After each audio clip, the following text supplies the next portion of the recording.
Hi, boys and girls. Meteorologist Steve Caparotta back here with Cap's Corner, episode 2 for the summer of 2021. Hopefully you joined me last week. This week, we're going to be talking all about clouds and precipitation. I love talking about clouds because as you boys and girls step outside, this is something you can look for every day. So as we talk about clouds, sometimes they're like this, kind of harmless. They could give us a pretty sunrise like this one over downtown Baton Rouge, or this pretty sunrise that we captured over False River. If you look at clouds and you see they're kind of flat, generally they're going to be harmless. Sometimes clouds can be like this, so storms moving on in, producing rain, maybe heavy rain, sometimes even severe weather, hail, lightning, tornadoes. So clouds come in all sorts of shapes and forms. We're going to walk you through some of those today and hopefully give you guys better understanding of how they develop and what they actually mean. Now, if we're going to talk about clouds and precipitation, you guys need to understand the water cycle. Now, hopefully many of you, at least in school, have talked about the different states of matter, the different states, the different forms that water comes in. So a solid, a liquid, or a gas. When we talk about water in the form of a solid, what is that? Well, it's ice, right? So an ice cube, that's water in the form of a solid. Water itself, what we call water, that's a liquid. What comes out of your faucet, that's liquid water. And then water can also be in the form of a gas and kind of invisible around us. We call that water vapor. So all three states are important when we talk about clouds and precipitation, and we'll kind of get in that through the presentation here. So let's talk about that water cycle. The water cycle starts out with the sun heating up bodies of water like lakes and creeks and the ocean, things like that. As it warms up the water, that liquid water, some of it will start to evaporate. What is that? Well, that's when water changes from a liquid into a gas. We call that evaporation. That is step number 1 in the water cycle. When water goes from a liquid to a gas, evaporation. Then it becomes water vapor. When it's in the form of a gas, we call it water vapor. That water vapor, that gas rises up into the sky, and as it gets higher up in the sky, temperatures get cooler, and that causes the gas, the water vapor, to change back into a liquid drops of water. We call that condensation. That is step number 2 in the water cycle, when it goes from a gas back to a liquid as it rises up into the sky. Once we've got condensation, that means we've got little drops of water up in the sky, making up clouds that we see up there. And those little drops of water will start to bounce into each other, and as they bounce and collide, they become bigger. And eventually, if those drops become big enough and heavy enough, they'll start to fall down from the cloud and down to the ground. We call that precipitation. That is step number 3 in the water cycle. And then finally, the last step, as that precipitation falls down to the ground, it makes its way into creeks and rivers, and eventually from the rivers and creeks drains into the ocean, and we call that runoff. And once the runoff occurs, the process repeats itself and starts all over again. So we go back to step 1. So since this process is kind of continuous and going on all the time, we call it a cycle. We just kind of recycle the water that the earth has. So the water cycle, really important in weather and in precipitation. Let's talk a little bit about cloud types now. There's 3 main cloud types. I've got them on this graphic. Cirrus is how we say that, stratus, and then we have cumulus. So the first one I'm going to talk about up here, cirrus clouds. These are real thin, wispy clouds. They're high up in the sky, and you might be surprised to learn they're made up of ice crystals. We'll talk more about that through the morning, through the presentation too. We also have stratus clouds. These are lower to the ground. These are often our real gray days where it's kind of overcast. Those are usually stratus clouds. And then a cloud that you'll see almost every day through the summer, if you're in South Louisiana, a cumulus. These are the puffy white clouds. Kind of start out low to the ground, but if they grow taller up into the sky, then they can produce precipitation or rainfall. I'm going to show you a few examples now, one of each type. So here's what cirrus clouds look like in real life. So you see how they're real thin, wispy. When we say wispy, kind of curved like that, almost like you took a paintbrush to the sky. That's what cirrus clouds look like. So they're real high up in the sky, and they're made up of ice crystals. The next type, these are the real kind of dreary days, especially when we get in the winter months and into the spring. You might walk outside and it's just kind of blah. It's gray outside. Those are usually stratus clouds. When you see it just covering the sky like that, those are usually stratus. And then the cloud type that if you step out almost any summer day here in South Louisiana, that you're a pretty good chance you'll see some of these little puffy clouds. Sometimes people say they look like little cotton balls. These are cumulus clouds. Now in this picture, they're not very tall yet, so when they look like this, they're usually not producing any rainfall. But if these keep growing higher and higher, then we will start to see them producing some rainfall and some precipitation. We can even break down cloud types even more. One good way to break them down is by how high they are in the sky, how high they are in the atmosphere. We have what we call low clouds, we have mid clouds, and we have high level clouds. Our low clouds happen and form below 7,000 feet.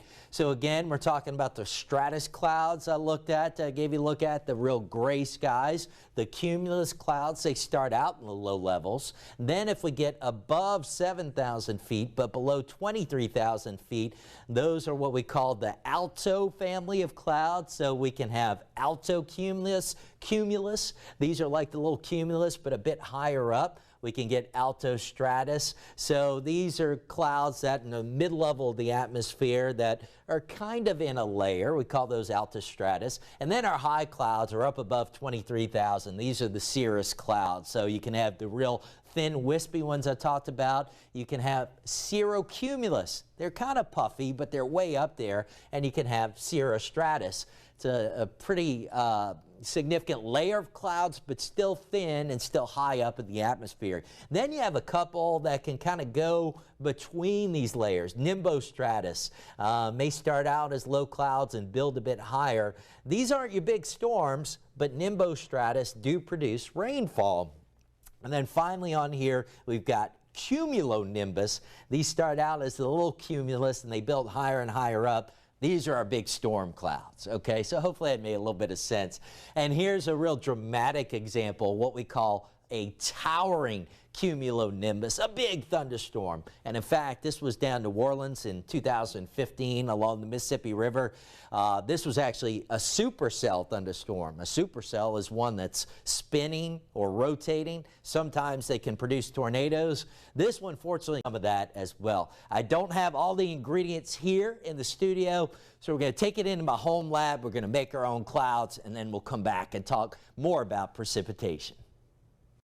Hey boys and girls, we're back in my home lab now. Now that we've learned a little bit about clouds, let me show you how you can make one in your own house. Now make sure you do this with mom and dad. We're dealing with some warm, maybe hot water, so we want to be careful with that. But here's what you're going to need. You're going to need some warm, hot water. We've got some in the bowl. Already put that here in the bowls for the girls. We're going to need some ice cubes. So I've got some ice cubes in a bowl. And then we either need something like this, some Lysol or some hairspray, and I'm going to show you exactly how we make this happen. So these are my two girls. This is Eliana. This is Clara. Say hi, girls. Hi. All right, so you can see we already got some warm water in their jars. I'm going to go ahead and add some to mine as well. So what we're going to do is first put the warm water in these jars, and then in a second, we're going to take some ice cubes and put these lids on. And it's going to kind of get the process started for it. So you can fill your jars maybe about a third to halfway up. You might have to experiment with this a couple of times. All right, so Eliana, let's start with you. Grab a couple of those ice cubes, put them on the lid. Whatever you can fit on there, put some more if we've got room. Maybe put one more. All right, now Clara, let me pass this over to you. You put a couple of ice cubes on that lid. Whatever you can fit. They slippery. Maybe one more. Okay. Good? All right, now both of y'all, you take your lids and put them on top of the jars, okay? Let's make sure it's all the way on top. want to make sure it's kind of covering the top. Yours covering the top there, Eliana? Yes. Okay, we're going to leave it sitting there for a second. Just let that sit for a minute. That's going to start to cool things a little bit, and then you're going to see what happens. So let's go ahead while theirs is cooling. Now I'm going to go ahead and put a couple of ice cubes on my lid, get my lid cooling. And one other little trick that I found doing this, if you want to put your lid in the freezer for a minute before you start, that helps keep it cool also. So I'll go ahead and put my lid on mine now and let that start cooling. Now, Eliana, we got to do this kind of quick. So you're going to take your lid off, and then you're going to squirt the Lysol in there, a couple of squirts. Can you do that? All right. Now put the lid back on.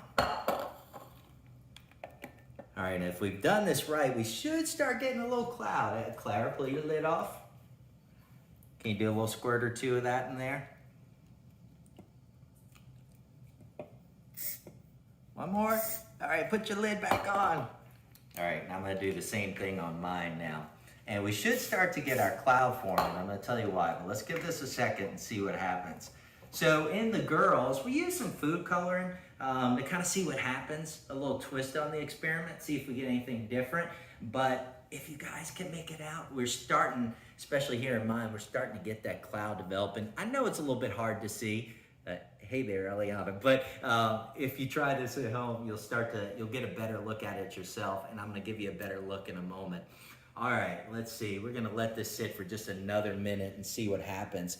So what we've got, boys and girls, is we put warm water in these jars, and that warm water, if you're watching the video, we talked about a couple of minutes ago, the first part of the water cycle is when water changes from liquid to a gas. We call that evaporation. So the water that's in the jar starts evaporating. All right, girls, let's go ahead and pull off the lids and see if we've got anything. Whoa, what do you think? Yeah. Is that pretty cool? Yeah. Y'all see the clouds coming out? All right, let's go ahead and try out mine now. Whoa, can y'all see the cloud coming out? That's what's going on, look at that. Now, you notice we put food color in theirs, it still comes out as kind of a white, clear cloud, so that doesn't change things. But what's happening? We put that warm water in there, like I said, we get evaporation. It goes from a water to a gas. Then when we put that cold lid on top, we're starting to cool the water off, okay, or cool the air off that's inside the jar. And the last thing we did was we sprayed the Lysol in there. What's that all about? Well, for a cloud to form, it needs something to form on. So even though you can't really see the Lysol in there after you spray it, there's little microscopic particles that allows the water vapor, the gas, to then condense, change from a gas back to a liquid on those little microscopic particles, and you get your cloud. All right, so hopefully you guys enjoyed that. What do y'all think? Yeah. Was that pretty cool? You're quiet today, huh? All right, so now we showed you how to make your own cloud at home. We're gonna talk more about what clouds produce, and that's precipitation. Thanks for watching. All right, boys and girls, back in the studio now. Hope you're able to do that along with me, make your own cloud. If not, you can always go back and try later. Now, let's talk more about precipitation, the different types of it, and how precipitation forms. I'm going to start you out with a look. We take you inside of the cloud, and usually when we think about clouds, we probably most often think about liquid drops of water. But in reality, the clouds up above us are often made up of both a combination of liquid drops of water and of ice crystals. And especially as we get into the winter months, understanding how those clouds are made up, what they're made up of, and then what the temperature is doing between the cloud and the ground can be real important in determining what kind of precipitation we get. So in the winter months, as we talk about different types of precipitation, there are four main types we look at: rain, freezing rain, sleet, and snow. So as a meteorologist, as a forecaster, to know what type of precipitation we might see, I have to understand what the temperature is going to be like all the way from the base of the cloud down to the ground. So if we take a winter day and we've got some precipitation falling from the cloud and the temperature is above freezing all the way from the base of the cloud down to the ground, then we're simply going to get liquid rain, which we most often get, right? Now, what if we change things up a little bit? Up here, cloud level on that day, we have some liquid rain falling down. It's falling down through a layer of air that's still above freezing. But right down here at ground level, there's a real shallow, real thin layer of air below freezing. Well, what can happen is those liquid raindrops, they hit the ground and then they freeze on contact with things like trees, with the grass, on cars, things like that. When those liquid raindrops fall and freeze on contact, we call that freezing rain. That's the nasty stuff. Now, another type of precipitation we can get, we start out at cloud level. It might even be a mix of rain and or snow coming out of the cloud, but it falls through a little shallow layer of temperatures that are above freezing. That causes it to melt, right? But then it falls into a layer of air closer to the ground that is below freezing, so it melts here and then it refreezes. That's what we call sleet. Pellets of ice, okay? That's how that develops. And then in order to get snow, probably the one that you guys like the most, it has to start as snow up here in the cloud, and the temperature has to be at or below freezing, basically all the way from the cloud down to the ground. There's some minor exceptions to that, but basically you need to think about this. We need temperatures at or below freezing from the cloud all the way down to the ground to get snow. Now, when we look at the two in the middle, freezing rain and sleet, freezing rain is the really dangerous. That's the one that makes a layer of ice on the road. Sleet is not quite as dangerous. And there's something that can come from freezing rain called black ice. It's not actually black in color. It got that name because it's very hard to see, especially on roadways. It can be nearly invisible. And with that, this can be this very hard to see layer of ice that can be very dangerous for your mom or dad to drive on or even to walk on. So that's why it's called black ice. I want to give you a look at another type of precipitation. We talked a little bit about this in our last lesson, but within thunderstorms, we get a lot of rising airs, a lot of rising air up into the sky. Within that storm, we have our drops of water, and as they rise higher and higher up, they might eventually freeze if it's cold enough in the cloud. If they do, they start to fall to the ground as little pellets of ice or hail. So again, you see the beginning of the process. That's rising air up into the sky, into the cloud. Eventually, if we get ice forming up here in the cloud, we call that hail. It might start to form down, but when the hail starts out kind of small, there's still some air moving up in the cloud, so that hail might cycle up and down in the cloud several times until it actually becomes heavy enough to fall down to the ground, and that's when we eventually get the hail down here at the ground, okay? That can take a little while for that to happen. All right, that's what I had on clouds and precipitation types today. I want to remind you that you can follow all the content that we have for Cap's Corner on our website. So you go to WAFB.com, and then it's /Cap's Corner, or if you go to our main website and you click on the weather tab, right under the weather tab, you'll then see a link to Cap's Corner. So I'm going to scroll down on the page a little bit, and what you're going to see here is we have last week's lesson posted. We have some worksheets that go along with it, and then hopefully you boys and girls not going to cheat, right? If you do the worksheets, you can look at the answers afterward or get mom and dad to help you with the answers after the fact. So that's lesson 1. We will have today's lesson posted later on today into tomorrow. We're also going to have some worksheets there to go along with this lesson, and we're going to be doing that with each of our lessons throughout the summer. So here's a look at what's ahead. So last week we gave you an introduction to weather. Today we talked about clouds and precipitation. Next week, we're going to talk about weather radar. That's one of our most important weather tools. So I'm going to tell you how it works, give you some neat examples of what we can see with radar, not just rainfall and precipitation, but some of the other cool stuff we can see. After that, the last week in June, we'll talk about weather satellites. Then into July, first couple of weeks of July are going to be all about hurricanes. We'll get into hurricanes, how you can track a hurricane on a hurricane tracking chart. And then the last couple of weeks of July, we'll talk about tornadoes in one lesson. And the very last lesson is going to be how meteorologists, people like me, actually make a forecast. With that, I'm going to go ahead and wrap it up, and we will take your questions live. So if you're watching on YouTube or on my Facebook page on Monday morning at 10 a.m. with the original airing of this, you can now pop your questions into the comments, and we'll try to answer some of those. All right, everybody, thanks for joining once again for this week's episode of Cap's Corner, talking all about clouds and precipitation.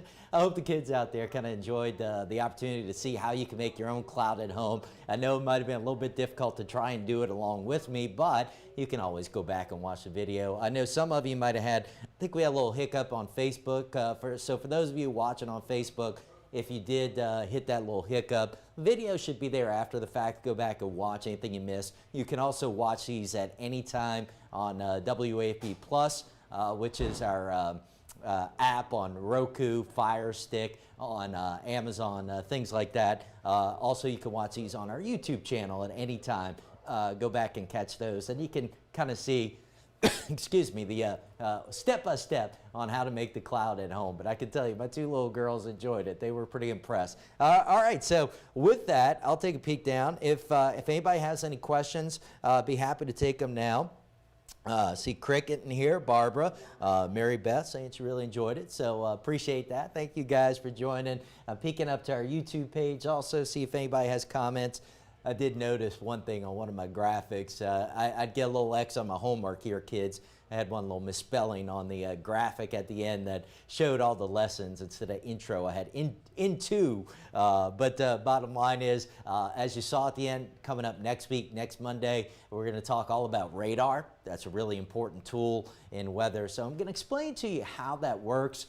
But not only kind of talk about how it works, we'll show you some really neat examples of radar in action, and not just detecting things like storms and tornadoes, but I'll show you some of the other cool stuff we can pick up on with radar. It goes beyond weather stuff. There are things like birds we can pick up, smoke and fire, so there's a lot of cool stuff we can pick up on, so we'll get into that next week. All right, we'll do one last call here for questions. Not seeing much rolling in, so hopefully that means I answered everything that you guys wanted to hear. But again, appreciate those of you that have joined me. One thing I forgot to mention is coming up on that website, Tyler also there saying really enjoyed it, so appreciate that. But on our website, wafb.com/capscorner, we'll have once again some worksheets posted that go along with this week's lesson. So those are printable PDFs, so hopefully you can print those at home. And then we've got the answer key that goes along with it. I'll be giving you some worksheets as we go through each of these lessons in the weeks ahead. And oh, by the way, we're going to have plenty to talk about in weather this week. Heat advisory today. Heat's going to be kind of a big story in the short term. Temperatures in the mid-90s, it looks like, through at least Wednesday. And then a lot of activity in the tropics. As of 10 o'clock this morning, maybe while some of you are watching this, we actually had a new tropical depression form. Now, it's not the system we were tracking here in the Gulf of Mexico. This is off the coast of North Carolina. So we've got that one. We still have the system we're tracking down the southern Gulf, and at minimum, looks like that's going to be a rainmaker for those of us along the northern Gulf Coast, and potentially a big rainmaker into the weekend. So we're going to have to track that closely. All right, just checking one more time. I don't see any new questions or comments rolling in. Let's see. We've got Anne-Marie just saying, always been fascinated, enjoyed watching. So thanks for that, Anne-Marie. That's on YouTube. So again, I know a lot of you like to watch on Facebook. If you want to watch on a bigger TV, you can do that if you get our WAFB Plus app on your Roku, on your Apple TV, on your Fire Stick, or on YouTube. A lot of you might have a YouTube app on your TV, whether it be through one of those devices or just on the TV itself. And that's one way you can watch these lessons on a bigger platform. If any of you try out making the cloud at home, I'd love to hear from you. Just send me a little note. Love to hear how it goes. Had to experiment with it a couple of times, kind of get it right on our end. Play with the water temperature a little bit, see how that works out. You can, like I said in the video, you can try hairspray. We had a can of Lysol. The idea is just to get a little something in that jar that the cloud can actually grow on. That's one thing you might not know about clouds. The clouds up in the sky, they wouldn't grow if we didn't have little microscopic particles up there, usually things like dust and even pollen, little pollutants. So things that we can't really see up in the sky, but the little drops of water that make up our clouds actually grow on those. All right, no new questions rolling in, so we'll go ahead and wrap it up. But you can watch these at any time, and hope to see you right back here next Monday at 10 o'clock for a new lesson. We'll get all into radar, and again, I will take your questions at the end.